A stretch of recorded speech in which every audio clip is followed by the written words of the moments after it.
নমস্কার বন্ধুরা, ঝুমা ব্লগ চ্যানেলে তোমাদেরকে সবাইকে স্বাগত। তো তোমরা কেমন আছো? আশা করি ভালো আছো। আমিও খুব ভালো আছি।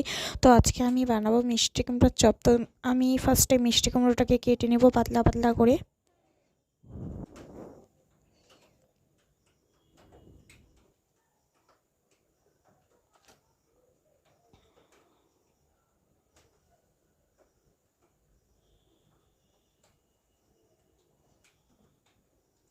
তো তারপরে আমি ধুয়ে নিব।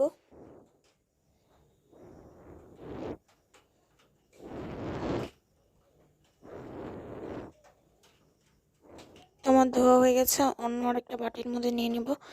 তো আমি বেসনটাকে গুলিয়ে নিব। তারপর বেসনের মধ্যে ভিজিয়ে কড়াইয়ের মধ্যে ছেড়ে দেব।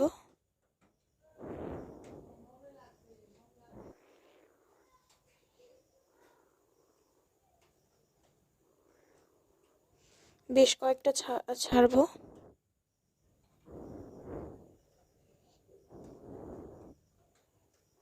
তারপর আমি উল্টিয়ে নেব। হয়ে গেছে আমার বড়া।